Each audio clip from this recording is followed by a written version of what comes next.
नहीं तो ठीक है, मैं आज अपना क्लास स्टार्ट करती हूँ।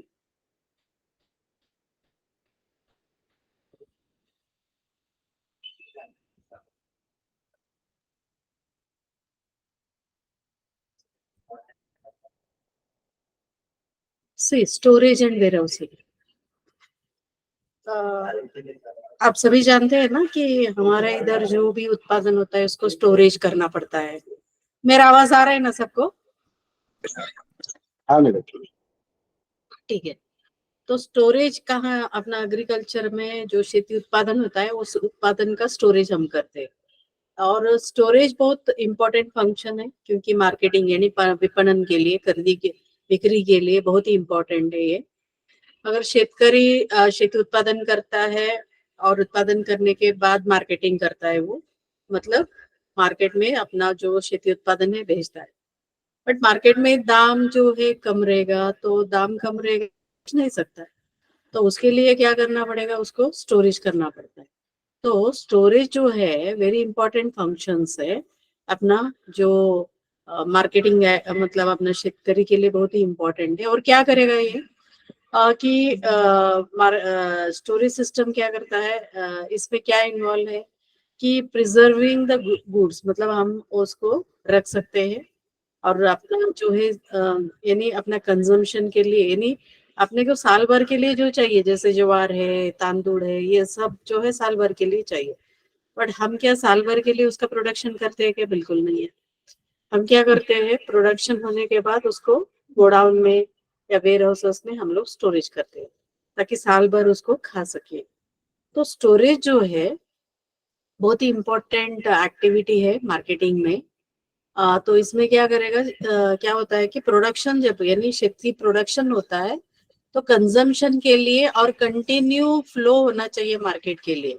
तो उसके लिए क्या करते हैं, वेयर हाउसिंग जो है हमारे इधर आता है, अपने इधर रहता है। तो वेयर हाउसिंग जो रहेगा, वेयर हाउसिंग कैसे रहेगा कि जो वस्तु है, वस्तु के आधार पर वेयर हाउसिंग रहता है। मतलब स्टोरेज कैसे करते हैं, जैसे पेरिशेबल, सेमी पेरिशेबल है या जल्दी डिटोरेशन होने वाला गुड्स है, तो उसके लिए क्या होगा कि अपना जो स्टोरेज जो रहेगा, अभी पेरिशेबल, पेरिशेबल मतलब क्या होगा, जल्दी खराब होने वाला जो चीजें है। जल्दी खराब होने वाला चीजें कौन कौन सा है, जैसे फल है, भाजीपाला है, ये क्या होता है, जल्दी से खराब हो सकता है। तो उसके लिए क्या होगा, उसके प्रकार से क्या है, स्टोरेज सिस्टम होना चाहिए। और सेमी पेरिशेबल मतलब थोड़ी दिन के लिए रहेगा, बट जल्दी खराब होना से मतलब वो खराब होने का चांसेस बहुत रहता है और डिटोरेशन होने का चांसेस रहता है। तो उसके लिए भी स्टोरेज सिस्टम अलग रहता है। और बहुत सारा जो गुड्स है हमारे इधर, जो सीजनल डिमांड रहता है, उसको भी स्टोरेज करना पड़ता है। जैसे वुलन गारमेंट्स या बाकी जो चीजें है सीजनल, मतलब अभी सीजन के हिसाब से अगर हम देखते हैं तो क्या है, वुलन गारमेंट्स कभी हम यूज करते हैं, यूजुअली वुलन गारमेंट जो है हम लोग ठंडी के मौसम में जो हम लोग यूज करते हैं, तो उसके हिसाब से क्या होगा, उसका स्टोरेज सिस्टम भी अलग रहता है। स्टोरेज सिस्टम क्या करता है कि अपना जो स्टेबलाइजेशन प्राइस, में पहले भी जब मार्केटिंग का क्लास ले रही थी उसी वक्त भी मैंने बोला है आपको, क्या है प्राइस स्टेबलाइजेशन, यानी माल अगर खेती माल कहाँ पे अपने मार्केट में ज्यादा आएगा तो क्या होगा, इमिडिएटली दाम गिरने का चांसेस रहता है। और माल ज्यादा कम रहेगा तो दाम ज्यादा होने का चांसेस रहेगा।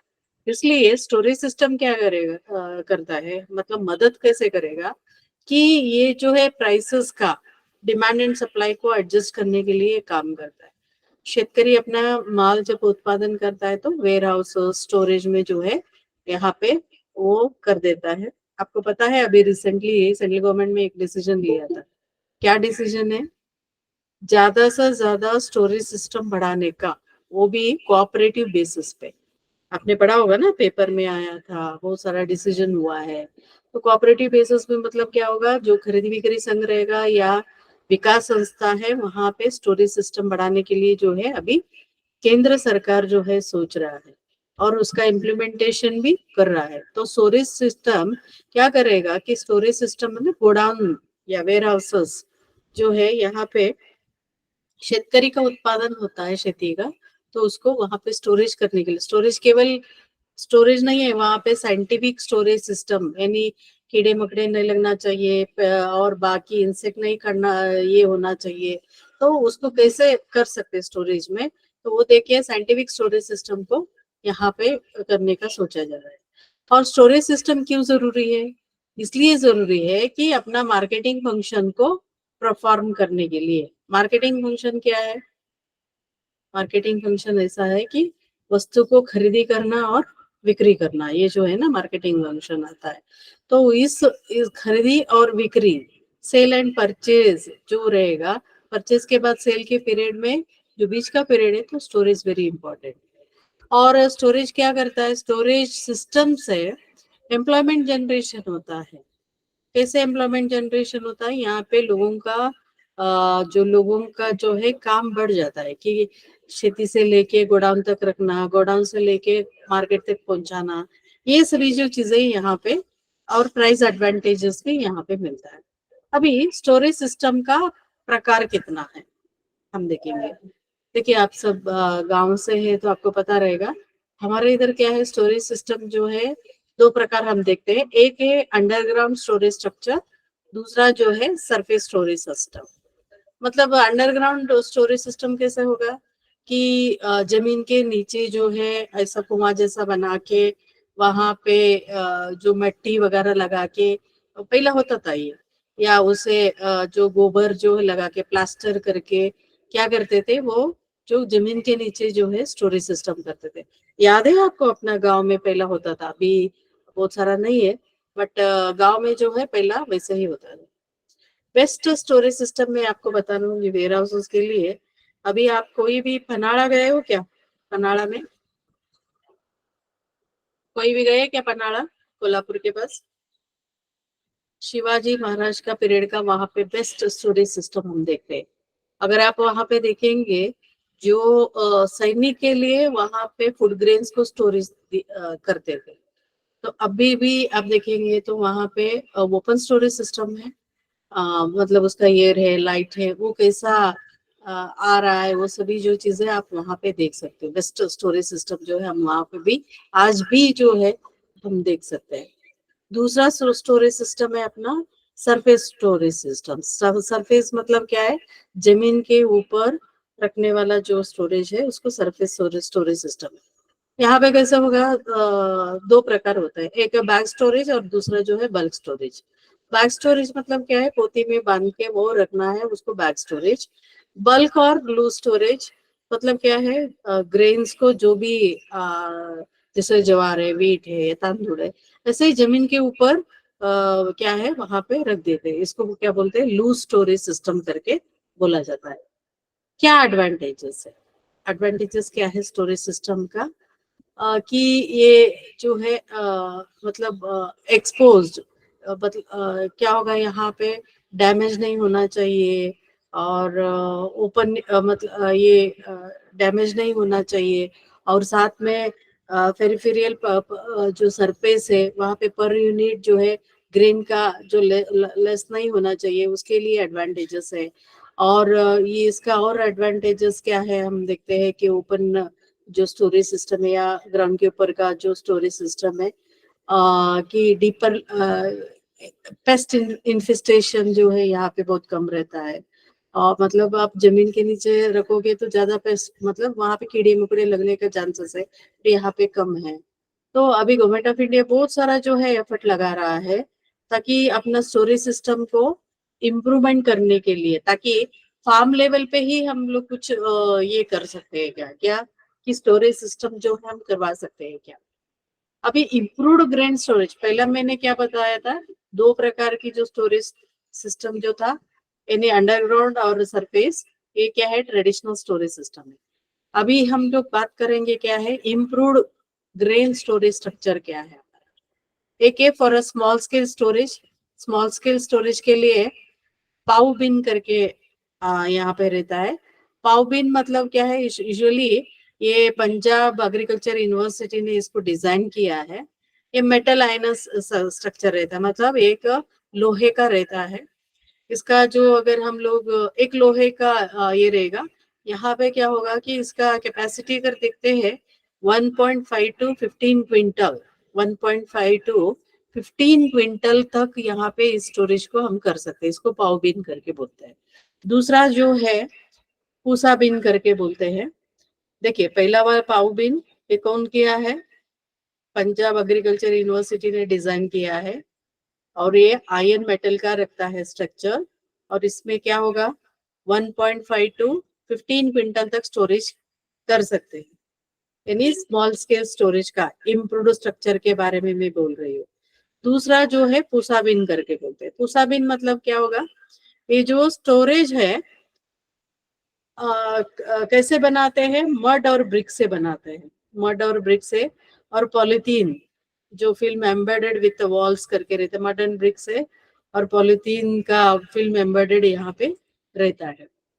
नेक्स्ट जो एक स्टोरेज सिस्टम है यानी स्मॉल्स के लिए हपूर टेक्का करके बोलते हैं। ये सिलेंडर टाइप रहता है। 270 27 लेट्स और 27 जेड जो है क्लॉथ स्ट्रक्चर रहता है यहाँ पे, और मतलब कपड़े से बनाया रहता है, बट इसका सपोर्टेड कैसा रहेगा? बैम्बू पोल से, मतलब बम्बू का जो पोल से यहाँ पे है, और ऑन मेटल ट्यूब बेस पे यहाँ पे रहता है, और साथ में स्मॉल होल भी रहता है यहाँ पे, बीच में छोटा सा होल रहता है जो बॉटम में रहेगा। तो वहां पे क्या होगा, वो जो है जब भी ग्रेन निकालना है तो क्या करेंगे, वो नीचे से जो है ग्रेन निकाल सकते हैं। जस्ट आप इमेजिन करो कि एक स्टोरेज सिस्टम है यहाँ पे, 27 लेड्स एंड 27 जेड आधार पर क्लॉथ स्ट्रक्चर है, मतलब कपड़े का बना हुआ है, और क्या है बैम्बू का सपोर्ट रहेगा, मेटल ट्यूब रहेगा, और क्या है स्मॉल होल रहेगा नीचे, और ऊपर ग्रेन जो है स्टोरेज किया जाएगा, नीचे से ग्रेन निकाल सकते हैं। बहुत सारा इसको बोलते हैं अपोटेका करके बोलते हैं। नेक्स्ट जो है ये अभी तक मैंने बात किया ओनली क्या है स्मॉल स्टोरेज सिस्टम के लिए। अभी लार्ज के लिए क्या है इसको बोलते हैं कैप स्टोरेज। कैप मतलब कवर एंड प्लेन स्टोरेज करके बोलते हैं। इसमें कैसा रहेगा, कंस्ट्रक्शन रहता है ब्रिक पिलर्स पे। जैसे ये इसका हाइट रहेगा 14 फ्रॉम द ग्राउंड, मतलब ये जो हाइट है 14 फ्रॉम द ग्राउंड रहेगा, और साथ में वुडन क्रेट्स जो यहाँ पे रहता है, और और जो है बैग फूड ग्रेन्स जो है यहाँ पे फिक्स करने के लिए दिया जाता है। इसके फैब्रिकेटेड, मतलब ये structure can be fabricated in less than 3 weeks. इसको फैब्रिकेशन 3 वीक में कराया जाता है। और ये जो इस स्टोरेज को बोलते हैं economical way of storage on large scale में बोलते हैं। और दूसरा जो है सियोल्स, सियोल्स आप सभी जानते हैं, ये बल्क अनलोडेड जो है यहाँ पे रहेगा, और मैकेनिकल ऑपरेशंस रहता है यहाँ पे।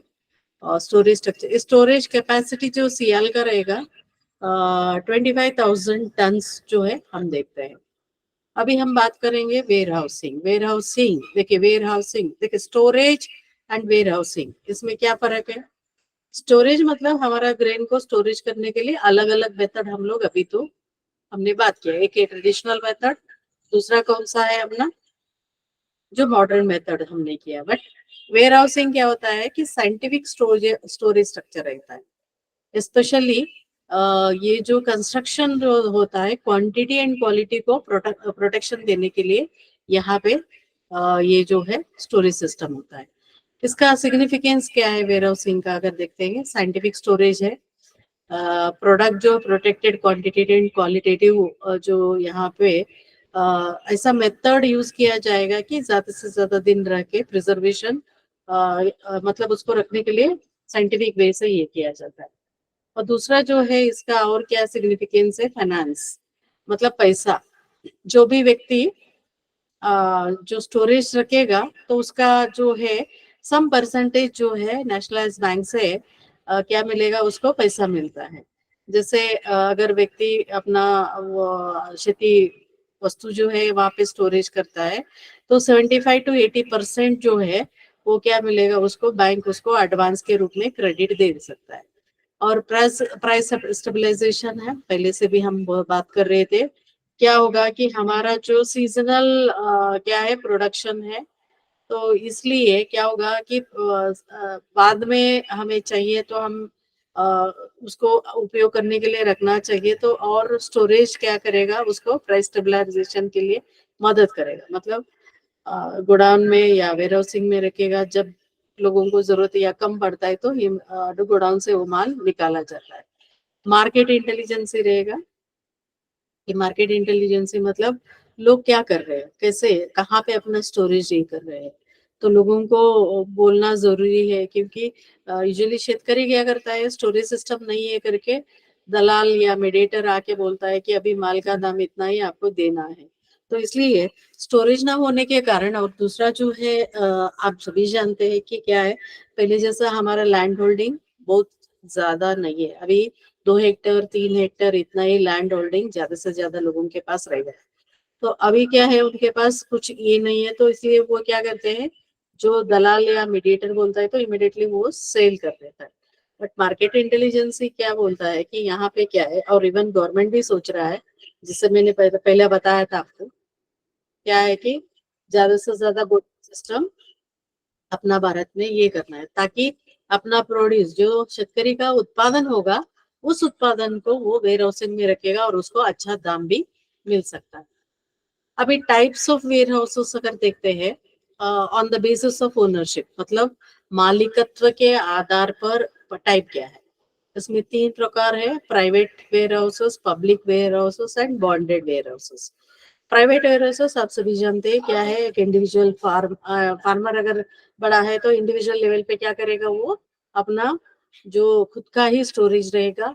इवन प्राइवेट वाला भी स्टोरेज सिस्टम यानी वेयर हाउसिंग वगैरह बना के वहां पे लोगों का जो भी खेती उत्पादन रहेगा, जो भी स्टोरेज रहेगा, तो वो स्टोरेज को क्या करेगा, ऑन रेंटल बेसिस को उसको रख के ये कर सकता है, स्टॉक भी कर सकता है। इसको private warehouses. Public public warehouses में क्या है, गवर्नमेंट जो है इसको ओनरशिप रहता है, तो गवर्नमेंट जो है लोगों को पब्लिक वेयर हाउसेस देता है। बॉन्डेड बॉन्डेड मतलब स्पेशली यूजुअली बॉन्डेड मतलब क्या है, सी पोर्ट एरिया, एयरपोर्ट एरिया में जो इम्पोर्ट एंड एक्सपोर्ट का, स्पेशली इम्पोर्टेड गुड्स के लिए पेमेंट यानी कस्टम का पेमेंट जब तक नहीं होता है तब तक क्या करता है, वहां पे वो स्टोरेज में, जैसे सी पोर्ट यानी सी पोर्ट के मतलब क्या है, जहाँ पे बंदर है वहां पे जाके वो क्या करेंगे, वो सी पोर्ट में रखेंगे। एंड एयरपोर्ट में भी बहुत सारा जो है स्टोरेज सिस्टम हम लोग देखते हैं, इसको बॉन्डेड वेयर हाउसेस करके बोलते हैं। और सेकेंड टाइप जो है, on the basis of type of commodities. पहले क्या होता था, on the basis of ownership. पहले हमने क्या देखा, on the basis of ownership. On the basis of ownership में क्या है, private warehouses, public warehouses, bonded warehouses देखा। अभी on the basis of type of commodity, कौन कौन सा कमोडिटी के आधार पर है, जैसे यहाँ पे देखिए कुछ है जनरल वेयर हाउसेस, दूसरा जो है स्पेशल कमोडिटी वेयर हाउसेस, तीसरा जो है रेफ्रिजरेटर वेयर हाउसेस करके बोलते हैं। जनरल वेयर हाउसेस आप सभी जानते हैं, जहाँ पे most of the food grains, fertiliser, या बीबीएनए सभी जो रहता है ना, वहां पे जो है स्टोरेज किया जाएगा। देन खत है, ये सभी जो है वहां पे जनरल वेयर हाउसेस पे। स्पेशल कमोडिटी वेयर हाउसेस है जहाँ पे जैसे कॉटन, टोबैको, वुल, पेट्रोलियम प्रोडक्ट, इन सब के लिए क्या होता है कि स्पेशल टाइप ऑफ स्टोरेज का जरूरी है। तो कि अभी रिसेंटली पेपर में आया था कि बारिश आने वाला है, इसलिए कॉटन का जो है जल्दी से जल्दी, आप पेपर पढ़ते हैं कि पता नहीं है, कि अपना इधर कॉटन कहाँ कहाँ ज्यादा प्रोडक्शन होता है, सबको पता है क्या? स्पेशली विदर्भा, मराठवाड़ा एरिया में हमारा कॉटन का प्रोडक्शन होता है। तो वहां पे एक लास्ट वीक में एक न्यूज आया था कि क्या है न्यूज़पेपर में, कि आप जल्दी से जल्दी इसको स्टोरेज करें, कॉटन खेती से निकाल के स्टोरेज करने के लिए एग्रीकल्चर डिपार्टमेंट बोल रहा था, ताकि बारिश आना चालू होगा तो क्या होगा, कॉटन का लॉसेस होने का चांसेस है। तो ये टोबैको है, वुल है, पेट्रोलियम प्रोडक्ट है, कॉटन है, ये क्या है, स्पेशल कमोडिटी वेयर हाउसेस करके बोला जाता है। तीसरा जो है रेफ्रिजरेटेड, मतलब क्या है, कोल्ड स्टोरेज सिस्टम करके बोलते हैं। बहुत सारा चीजें हैं हमारे इधर, जैसे मैंने पहले बताया था, perishable and semi perishable and deterioration होने वाला, यानी जल्दी से खराब होने वाला जो चीजें है, तो उसको क्या लगता है, कोल्ड स्टोरेज सिस्टम लगता है। जैसे फ्रूट्स एंड वेजिटेबल, फिश है, एग है, मीट है, इनके लिए क्या है, कोल्ड स्टोरेज सिस्टम होता है। यहाँ तक समझ में आया आप सबको? कोणाला कोई प्रश्न है का? इधर तक किसी को कुछ प्रश्न है? कोणाला विचारायचे आहे का? दीपेश गोहिल, महेश अमराले, प्रश्न है कुछ? विशाल दरड़े,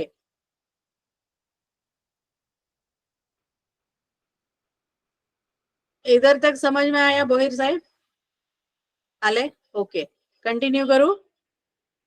ओके, सो नेक्स्ट जो है, देखिए कभी कभी आपको क्वेश्चन आएगा कि डिफाइन द वेयर हाउसिंग क्या है, different type of warehouses क्या है, इसके बारे में क्वेश्चन आ सकता है। अभी वेयर हाउसिंग इन इंडिया, देखिए वेयर हाउसेस में कौन कौन सा है, सेंट्रल वेयर हाउसिंग कॉर्पोरेशन और स्टेट वेयर हाउसिंग कॉर्पोरेशन। तो सेंट्रल वेयर हाउसिंग कॉर्पोरेशन जो है आया था न्यू दिल्ली में 2 मार्च 1957 में, और ये जो CWC, देखिए CWC फुल फॉर्म लिखने के लिए बोलेंगे तो क्या है, सेंट्रल वेयर हाउसिंग कॉर्पोरेशन। तो ये जो है क्या करेगा, safe and reliable storage facility जो भी है अपना भारत में, ये सेंट्रल है। 1 से 20 120 एग्रीकल्चर एंड इंडस्ट्रियल। हाँ बोलिए, हेलो, कुछ बोलना है आपको? 1 से 20 एग्रीकल्चर एंड इंडस्ट्रियल कमोडिटी के लिए क्या है, ये सेंट्रल वेयर हाउसिंग कॉर्पोरेशन उनको मदद दे रहा है। इसका फंक्शंस, इसका कार्य क्या है, गोडाउन को एक्वायर करना, वेयर हाउसेस को जहां जहां हो सके वहां वहां क्या है, सुटेबल प्लेसेस में स्थापित करना इनका काम है। और वेयर हाउसेस और कोल्ड स्टोरेज सिस्टम कहाँ कहाँ करना है, एग्रीकल्चर प्रोड्यूस है, सीड्स है, फर्टिलाइजर है, नोटिफाइड जो कमोडिटी है, जैसे इंडिविजुअल हो सकता है, कोऑपरेटिव हो सकता है, और अदर इंस्टीट्यूशन का करना है।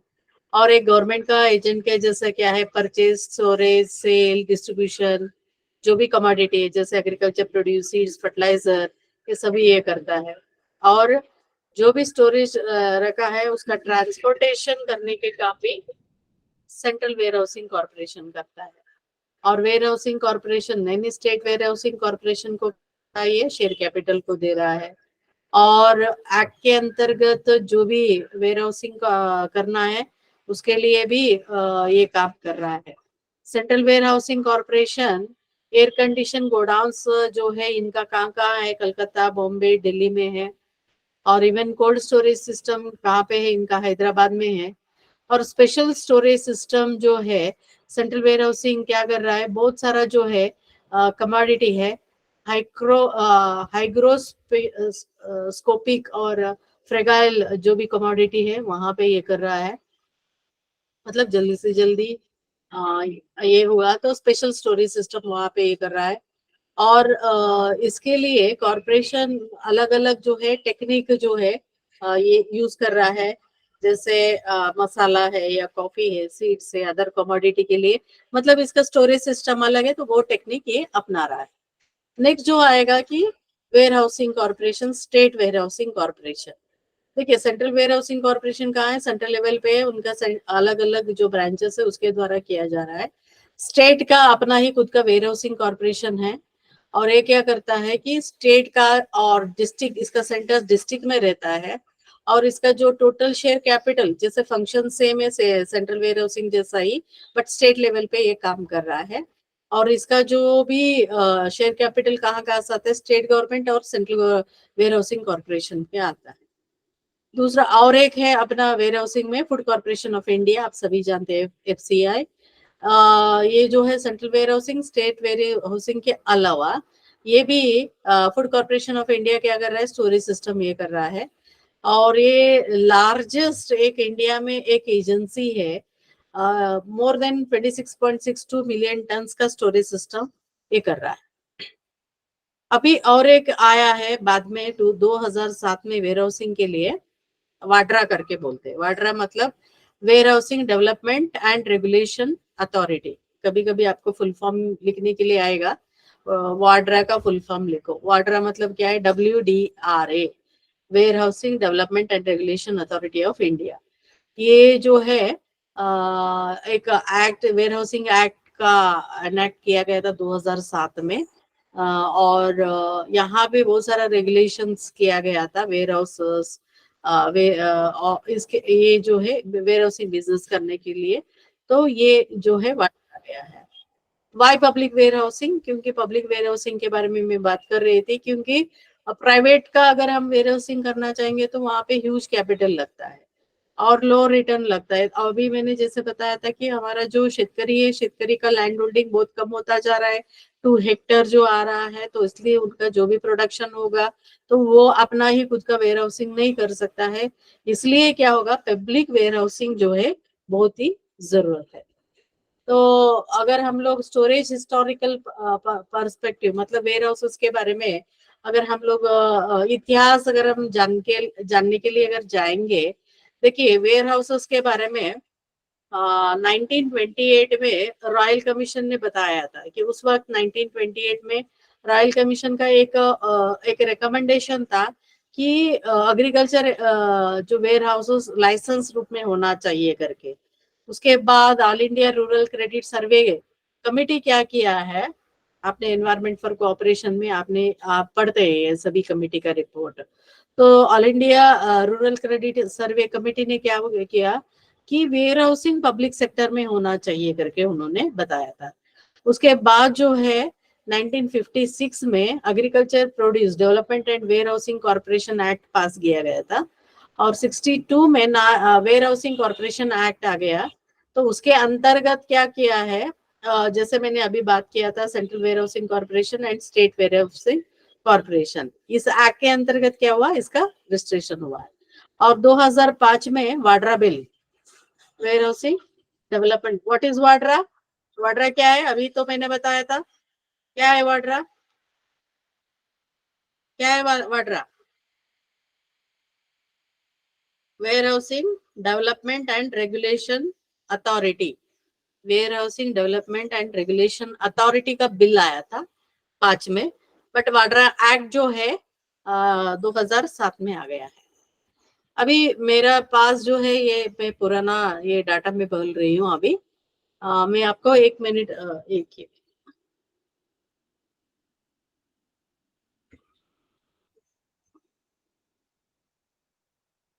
प्रेजेंट जो है डाटा में आपको बताती हूँ।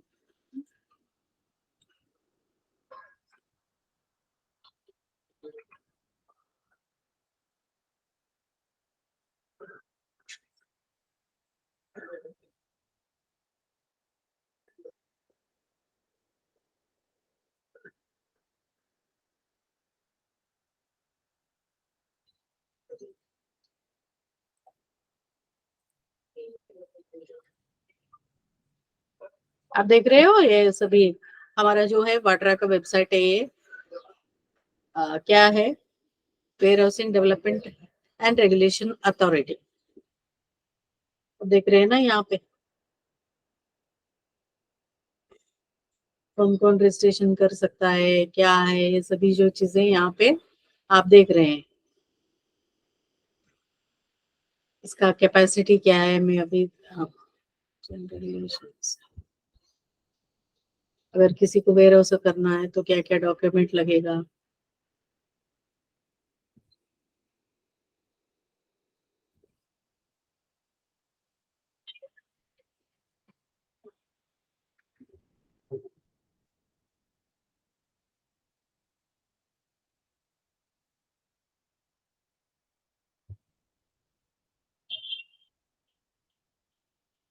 बेटा,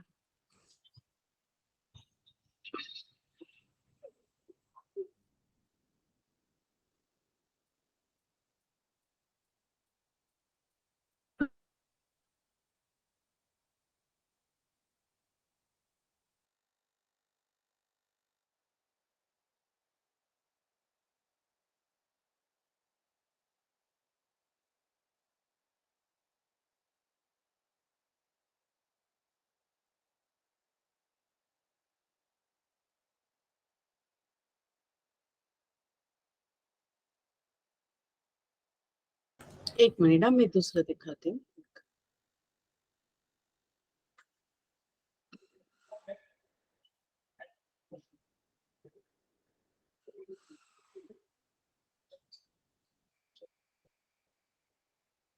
तसंच निगोशिएबल वेअर हाऊस रिसिट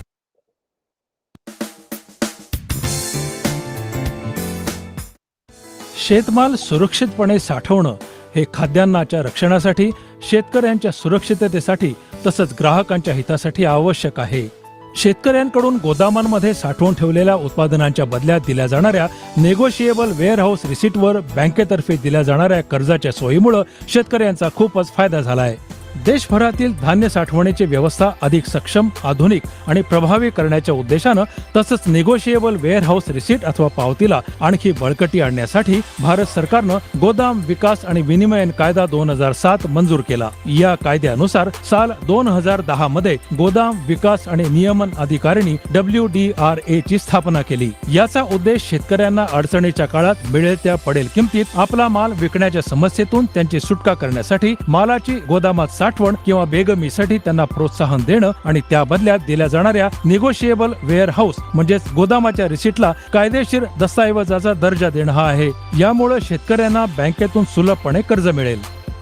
एका क्रांतिकारी योजनेअंतर्गत सन 2010 मध्ये देशभरात एक समान नेगोशिएबल वेअरहाऊस रिसीट प्रणाली लागू करण्यात आली आणि निर्धारित कसोट्यांच्या आधारे अशा गोदामांच्या नोंदणीची सुरुवात झाली जे नेगोशिएबल वेअरहाऊस रिसीट जारी करतात किंवा करू इच्छितात. विकासाच्या नव्या पर्वात अधिकारिणीनं आपली कार्यप्रणाली आणखी सुनियोजित करण्याच्या उद्देशानं आपल्यामध्ये बदल घडवून आणण्याची योजना यशस्वीपणे लागू केली आहे. उद्देश होता की शेतकऱ्यांना एक सुलभ, सुरक्षित आणि उपयुक्त प्रणाली उपलब्ध व्हावी जेणेकरून त्यांना आपला कृषीमाल कमी किमतीत विकण्यास विवश व्हावं लागू नये आणि त्यांना त्यांच्या शेतमालाची योग्य किंमत मिळावी. त्याचबरोबर एक महत्त्वाचं पाऊल उचलण्यात आलं ते म्हणजे नेगोशिएबल वेअरहाऊस रिसीट प्रत्यक्ष हातात देण्याऐवजी ती इलेक्ट्रॉनिक स्वरूपात देण्याची व्यवस्था करण्यात आली. आता सगळी गोदामे हा महत्त्वाचा दस्तऐवज डिजिटल स्वरूपात जारी करतात. या कामात अधिकारिणीतर्फे registered repositories electronic negotiable warehouse रिसीटशी संबंधित सेवा प्रदान केल्या जातात. यामुळं आता शेतकऱ्यांना पावती हरवण्याची, खराब होण्याची किंवा फसवले जाण्याची अथवा ती चोरीला जाण्याची भीती नाही. एकाच पावतीवर बँकेतून अनेक वेळा कर्ज घेण्याची शक्यताही आता समाप्त झालीय. या प्रणालीमुळे बँका आता निश्चिंत होऊन शेतकऱ्यांना कर्ज देत आहेत. ही इलेक्ट्रॉनिक नेगोशिएबल वेअरहाऊस रिसीट कायदेशीररित्या मान्य, प्रामाणिक आणि सुरक्षित दस्तऐवज आहे. बँकेला किंवा शेतकऱ्याला कोणतीही जोखीम उचलावी लागत नाही, कारण नोंदणीकृत गोदामांना विमा उतरवणं अनिवार्य आहे. नोंदणीकृत गोदामांमध्ये शास्त्रीय पद्धतीनं कृषी मालाची साठवण केली जाते, ज्यामुळं मालाचा दर्जा किंवा क्वालिटी कायम राहून त्याला चांगला बाजारभाव मिळतो. गोदामाची रसीद डिजिटल झाल्यानं आम्हाला लई फायदे होणार आहेत. यामध्ये आधी तर रसीद हरवल्यामुळे जी भीती असायची ती आता असं काही होणार नाही.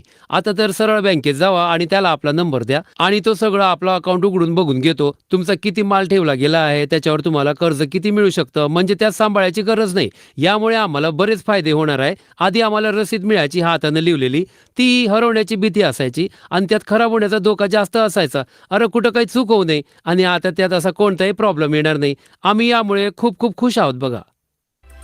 इलेक्ट्रॉनिक नेगोशिएबल वेअरहाऊस रिसीट किंवा पावतीला बँकेत गहाण ठेवून सहजपणे कर्ज घेता येतं. कमोडिटी एक्सचेंजमध्ये ट्रेडिंग करता येतं. खरेदीदाराला एकदा किंवा अनेक वेळा हस्तांतरित करता येऊ शकतं.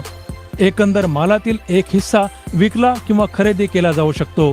पावतीला ई नाम व इतर इलेक्ट्रॉनिक बाजारपेठांना जोडून वितरणाच्या शक्यता वाढवल्या जाऊ शकतात आणि देशभरातल्या खरेदीदारांना संधी मिळाल्यामुळे शेतकऱ्यांना चांगला भाव मिळतो. या पारदर्शक, सुरक्षित आणि भरोशाच्या प्रणालीनं शेतकऱ्यांच्या आर्थिक प्रगतीचा आणि समृद्धीचा मार्ग सुकर केला आहे. आता किसान क्रेडिट कार्ड धारक छोट्या आणि मध्यम शेतकऱ्यांना गोदामातल्या धान्य साठवणीच्या काळात सुद्धा 6 महिन्यांसाठी पीक कर्जा इतक्या कर्जाची व्यवस्था करण्यात आली आहे. या सोयीमुळे शेतकऱ्यांना एक मोठा दिलासाच मिळाला आहे. नवीन प्रणाली डिजिटल मंचावर चांगल्या प्रकारे लागू व्हावी या उद्देशानं अधिकारिणीतर्फे एक इंटिग्रेटेड पोर्टल विकसित करण्यात आला आहे. यावर सर्व भागधारकांना आपापल्या क्षेत्रात संबंधित सेवा तत्परतेनं उपलब्ध होतात. आता गोदामे आपली नोंदणी ऑनलाईन करतात. नोंदणीकृत गोदामांच्या ऑनलाईन देखभाल किंवा मॉनिटरिंगमुळे साठवणीच्या दरम्यान होणाऱ्या गैरव्यवहारांना आता आळा बसला आहे. इलेक्ट्रॉनिक नेगोशिएबल वेअरहाऊस रिसीट तयार करण्यासाठी आणि त्याच्या प्रबंधनासाठी 2 रिपॉझिटरीज संस्थांना अधिकार देण्यात आले आहेत. WDRA नं आपलं कार्यालयीन कामकाज माहिती तंत्रज्ञानाच्या मदतीनं अधिक सक्षम आणि वेगवान बनवलं आहे. यामुळेच आम्ही आमच्या भागधारकांना उत्कृष्ट सेवा देण्यात सक्षम झालो आहोत. WDRA न 6 इन्स्पेक्शन एजन्सीजना गोदामांचे निरीक्षण करण्यासाठी अधिकृत केलं आहे. या संस्थांकडे अनुभवी, प्रशिक्षित आणि तांत्रिक क्षमता असणारे अधिकारी आहेत, जे साठवणीचं कार्य सुकरपणे चालावं म्हणून वेळोवेळी गोदामांची पाहणी करतात. WDRA न आपल्या नव्या रूपात आणि स्वरूपात शेतकरी, कृषी बाजार, कमॉडिटी एक्सचेंज, वेअरहाऊस सेवांमध्ये तसंच बँका आणि आर्थिक संस्थांमध्ये आपलं विशेष स्थान निर्माण केलं आहे. देशातल्या कोट्यावधी शेतकऱ्यांना याचा प्रत्यक्ष लाभ मिळत आहे. हम 2022 में देश के किसानों की इनकम डबल करने का लक्ष्य लेकर के चल रहे हैं. WDRA चे प्रयत्न भारत सरकारच्या सन 2022 पर्यंत शेतकऱ्यांचं उत्पन्न दुप्पट करण्याचा संकल्प प्रत्यक्षात आणण्यात सहाय्यक ठरला आहे. विकास आणि समृद्धीचा नवीन प्रकाश झळकत आहे.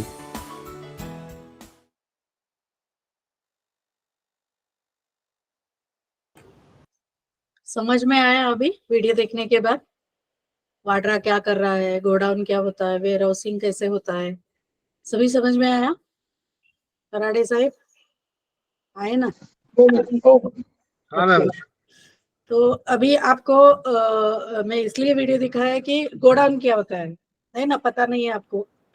हाँ और पता चला. और आप लोग जो है साइंटिफिक गोडाउन अभी देखा ना उस वीडियो में, साइंटिफिक गोडाउन सिस्टम क्या होता है. हाँ दूसरा देखा. जो है आपका जो बैंक का रोल क्या है, आपने देखा ना, पूना डीसीसी बैंक से बहुत सारा है, ठाणे डीसीसी बैंक से है आप लोग. तो डीसीसी बैंक का क्या है यहाँ पे महत्वपूर्ण जो है रोल है, क्या है, आप लोग क्या करते हैं, केसीसी के द्वारा उनको वो जो लोन रख रहा है, तो आप वहाँ पे फाइनेंस भी कर रहे हैं. ठीक है, ओके. तो अभी आगे हम देखेंगे.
मॅडम आवाज येत नाही.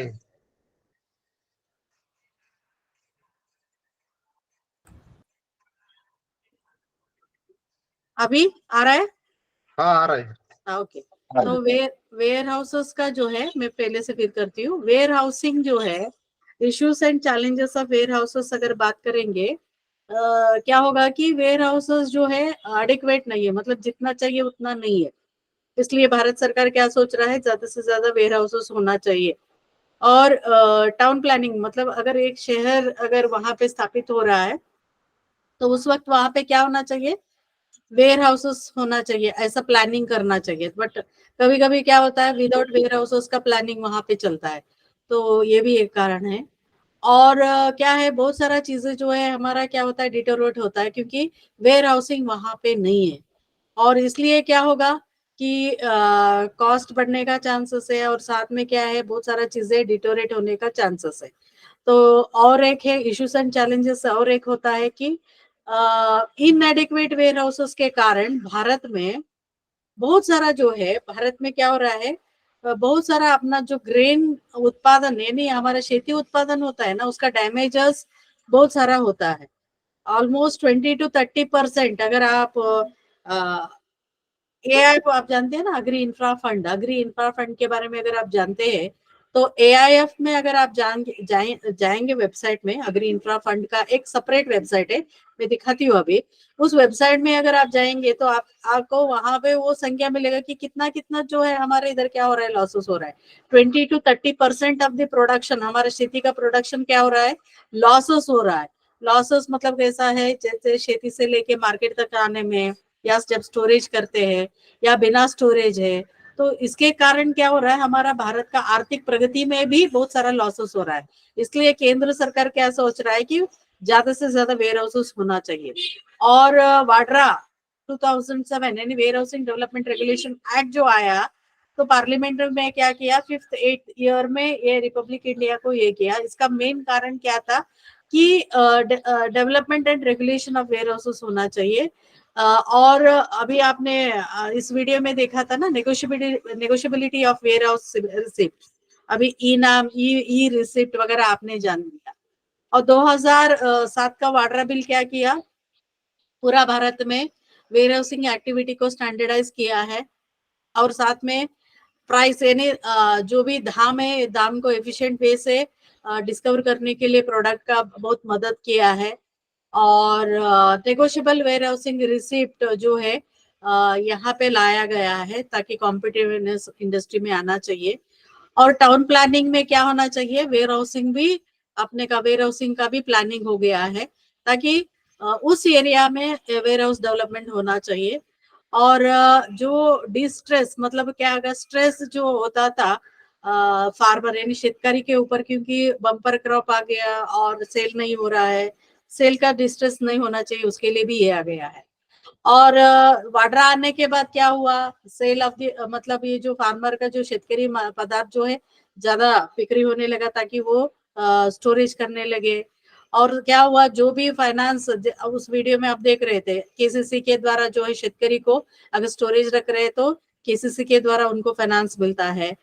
और अपना शेतकरी को हाई रिटर्न मिल रहा है क्योंकि वो वहां पे गोडाउन में रख रहे हैं, इसलिए उनका जब दाम बढ़ेगा तभी वो मार्केट में छोड़ रहे हैं।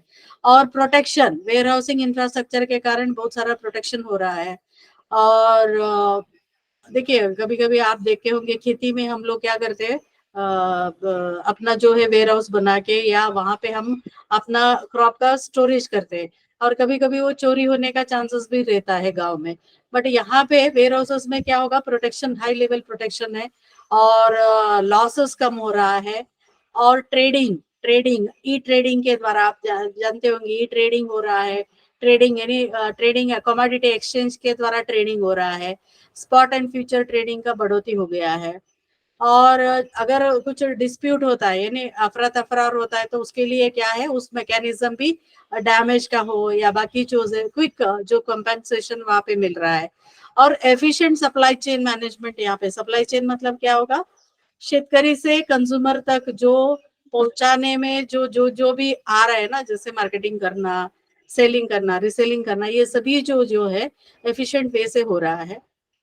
और मनी लेंडर के यानी साहूकार के ऊपर क्या हो गया है, डिपेंडेंसी जो है, पहले क्या होता साहूकार के ऊपर डिपेंडेंसी था, वो अभी कम हो गया है। और वाड्रा का क्या हो गया है, इंश्योरेंस वगैरह है, बैंक्स का भी यहाँ पे रोल बहुत है। क्योंकि बैंक क्या कर रहा है, जैसे उस वीडियो में हमने देखा था ना, केसीसी के द्वारा बैंक का लोन मिलता है और इंश्योरेंस कंपनी भी इंश्योरेंस करवा रहा है। और जैसे फंडिंग जो है इंडिविजुअल लेवल पे, ग्रुप लेवल पे रहेगा। और बिजनेस अपॉर्चुनिटीज जो है इंश्योरेंस में भी मिल रहा है। Specially negotiable warehouse receipt यहाँ पे है, और वेयर हाउस मैन एक्ट के अंतर्गत लाइबिलिटी हो गया है। और नेगोशिएबल वेयर हाउसिंग रिसिप्ट के सिस्टम के कारण NWRS मतलब क्या है, नेगोशिएबल वेयर हाउस रिसिप्ट है। यहाँ पे क्या होगा, ओनर इन्वेंट्री लेगा, बारो करेगा फॉरेन करेंसी, क्योंकि यहाँ पे क्या है, ट्रेडिंग ही ट्रेडिंग हो रहा है इसके कारण।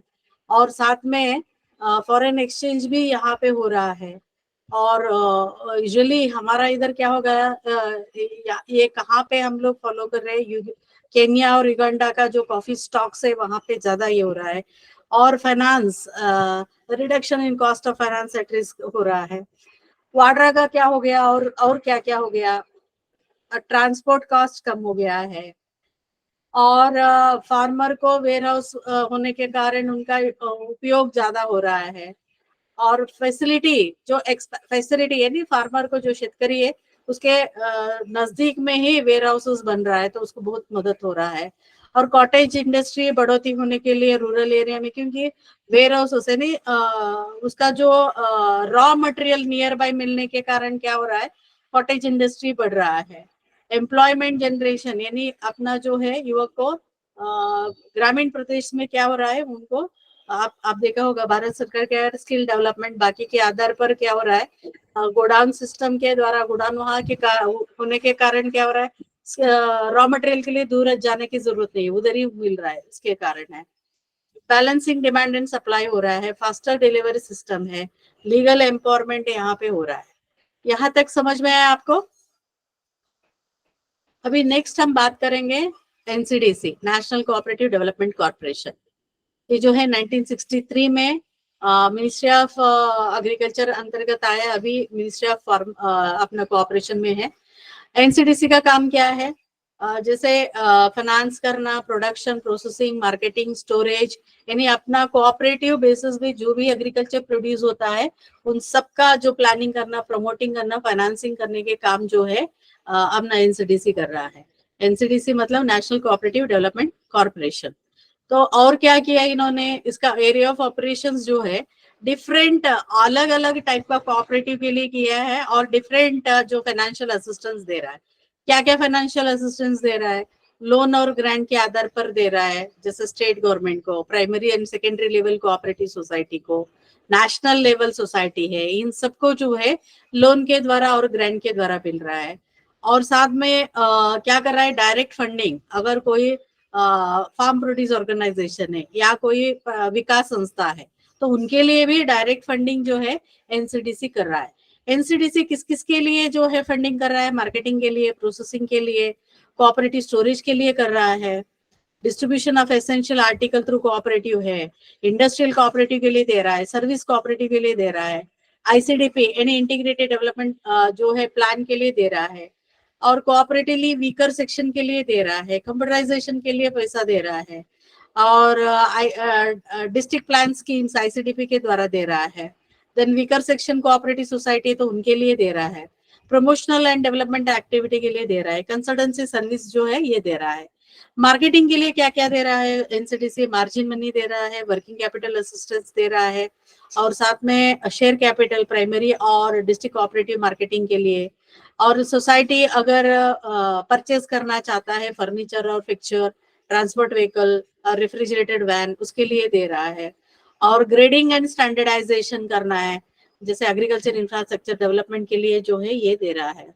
प्रोसेसिंग के लिए जैसे प्रोसेसिंग में कौन सा आएगा, प्रक्रिया संस्था में स्पेशली अपना इधर आ रहा है शुगर कोऑपरेटिव। अगर कोऑपरेटिव बेसिस पे शुगर कोऑपरेटिव चालू करना चाहते हैं तो इन्वेस्टमेंट लोन करके दे रहा है। अगर कोऑपरेटिव शुगर फैक्ट्री को एक्सपेंशन करना है या मॉडर्नाइजेशन करना है तो उसके लिए लोन, टर्म लोन दे रहा है। और स्पिनिंग मिल रहेगा तो स्पिनिंग मिल का नया स्थापित करना है, एक्सपेंशन करना है या रिहेबिलिटेशन करना है, उसके लिए लोन दे रहा है। जिनिंग एंड प्रेसिंग यूनिट अगर है तो modern ginning and cotton ginning pressing unit है तो उसके लिए भी मॉडर्नाइजेशन और एक्सपेंशन के लिए दे रहा है। अगर पावर लूम्स है या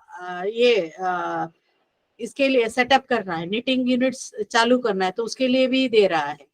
प्रोसेसिंग यूनिट अगर चालू करना है कोऑपरेटिव बेसिस पे, जैसे ऑल सीड है, प्लांटेशन क्रॉप है, फ्रूट एंड वेजिटेबल है, मेज स्टार्च है, उसके लिए भी दे रहा है। और ये क्या कर रहा है जो स्टेट गवर्नमेंट का जो भी स्पिनिंग मिल नया है तो शेयर कैपिटल पार्टिसिपेशन के लिए नहीं, देखिए स्पिनिंग मिल जब हम बात करेंगे तो उसमें क्या है, more than 90% of the share capital state government से मिलना चाहिए, तभी कोऑपरेटिव बेसिस पे स्पिनिंग मिल चालू कर सकते हैं। तो उसका शेयर कैपिटल एनसीडीसी जो है मार्जिन मनी और वर्किंग कैपिटल के आधार पर दे रहा है। स्टोरेज के लिए जैसे रिनोवेशन या नया कंस्ट्रक्शन ऑफ गोडाउन है उसके लिए मार्जिन मनी और वर्किंग कैपिटल असिस्टेंस दे रहा है। देन कोल्ड चेन है, उसके लिए मॉडर्नाइजेशन करना है, कंस्ट्रक्शन करना है, उसके लिए दे रहा है। और जैसे एस्टैब्लिशमेंट ऑफ कोल्ड चेन के लिए कर रहा है, जैसे इंटीग्रेटेड पार्क पैक हाउस है, रेफर ट्रांसपोर्ट है, कोल्ड स्टोरेज है, bulk near farm gate, cold storage hub near market रहेगा या राइपनिंग सेंटर रहेगा, तो वहां पे जो भी है तो मार्जिन मनी और वर्किंग कैपिटल फाइनेंस दे रहा है। एसेंशियल कंज्यूमर आर्टिकल्स यानी जैसे कंज्यूमर स्टोर्स वगैरह अगर रहेगा तो उसका मॉडर्नाइजेशन के लिए और उसका एक्सपेंशन के लिए जो भी कंज्यूमर फेडरेशन को ये पैसा दे रहा है। और साथ में व्हीकल के लिए दे रहा है, फर्नीचर के लिए दे रहा है, देन डिस्ट्रीब्यूशन कंज्यूमर आर्टिकल के लिए margin money and working capital assistance दे रहा है। अगर इंडस्ट्रियल कोऑपरेटिव रहेगा, जैसे इंडस्ट्रियल कोऑपरेटिव में कौन कौन सा आएगा, cottage, village industry, handicraft, rural crafts वगैरह आ जाता है, तो उसके लिए भी क्या कर रहा है यहाँ पे ये फाइनेंशियल असिस्टेंस दे रहा है। और साथ में agriculture credit, agriculture insurance, water conservation work के लिए, irrigation and micro irrigation in rural area, animal care के लिए भी दे रहा है, रूरल सैनिटेशन के लिए दे रहा है, अगर टूरिज्म है तो टूरिज्म सोसाइटी के लिए दे रहा है, हॉस्पिटैलिटी अगर सोसाइटी है, ट्रांसपोर्ट सोसाइटी है, या पावर डिस्ट्रीब्यूशन सोसाइटी है, या रिन्यूएबल एनर्जी है, रूरल हाउसिंग है, हॉस्पिटल है, हेल्थ केयर एजुकेशन है, इन सब के लिए भी क्या है एनसीडीसी फाइनेंस दे रहा है। और जैसे प्राइमरी एग्रीकल्चर कोऑपरेटिव के द्वारा मॉडर्न बैंकिंग यूनिट अगर पैक्स चालू करना चाहते हैं तो उसके लिए भी असिस्टेंस दे रहा है। और कोऑपरेटिव फार्मर सेंटर के लिए, एग्रो सेंटर्स के लिए दे रहा है। डिस्ट्रिक्ट प्लान स्कीम्स में जैसे इंटीग्रेटेड डेवलपमेंट प्रोजेक्ट है उसमें दे रहा है। वीकर सेक्शन के लिए, जैसे वीकर कोऑपरेटिव वीकर सेक्शन में कौन सा आता है, handloom, coir, jute, sericulture, women, hill area, tobacco, fisheries, dairy, livestock, poultries और शेड्यूल कास्ट, ट्राइबल लेबर, ये सभी आते हैं ना, तो ये कोऑपरेटिवली वीक सेक्शन के लिए ये दे रहा है। और असिस्टेंस कंप्यूटराइजेशन के लिए असिस्टेंस दे रहा है सभी कोऑपरेटिव के लिए। अगर कोई कंप्यूटर अगर इतना चाहते हैं, हार्डवेयर है या सिस्टम एप्लीकेशन सॉफ्टवेयर करना चाहता है, नेटवर्किंग है, मेंटेनेंस है, टेक्निकल मैन पावर के लिए भी ये दे रहा है। और प्रमोशनल डेवलपमेंट एक्टिविटी के लिए भी ये दे रहा है, जैसे टेक्निकल एंड प्रमोशनल सेल्स है, कंसल्टेंसी स्टूडियोज है, मार्केट सर्वे कर रहे हैं, इवैल्यूएशन प्रोग्राम्स कर रहे हैं, कॉर्पोरेट सोशल रिस्पॉन्सिबिलिटी सभी काम कर रहे हैं। एनसीडीसी का फंडिंग अगर देखते हैं, कोऑपरेटिवली लीस्ट कैसे होता है, 3 प्रकार होता है। एक है cooperative developed state, cooperatively deep least developed state, और कोऑपरेटिवली अंडर डेवलप्ड स्टेट या यूनियन टेरिटरी। अभी कोऑपरेटिवली लीस्ट डेवलपमेंट स्टेट्स कौन कौन सा है, अरुणाचल प्रदेश, असम, बिहार, झारखंड, जम्मू एंड कश्मीर, मणिपुर, मेघालय, मिजोरम, नागालैंड, सिक्किम एंड त्रिपुरा, उनके लिए अलग प्रोग्राम है।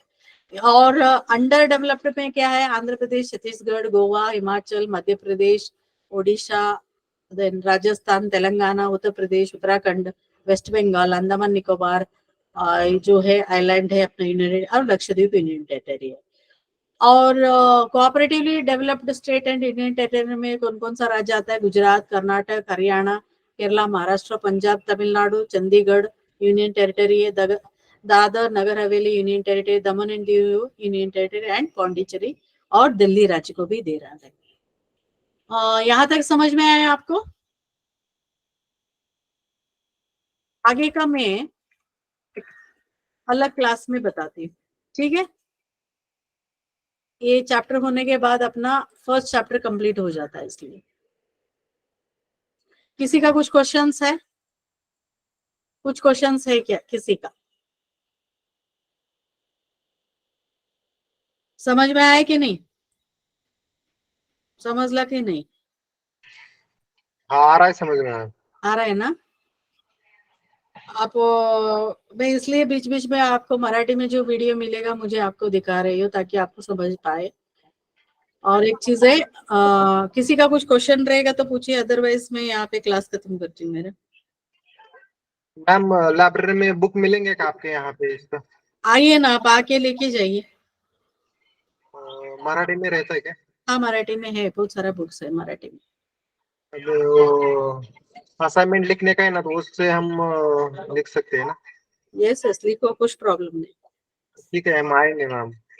आइए आइए, लाइब्रेरी में तुषार है मारटकर, उनको मिलिए और आप बुक ले सकते हो, उससे कुछ नहीं है। आपके पास जो अवेलेबल है हम आपको दे देंगे, ठीक है? ओके। सर्व विषयांचे मिळतात का मॅडम? हाँ सभी सभी सब्जेक्ट के मिलेंगे मराठी में? हाँ मिलेगा, आप आइए, मिलेगा।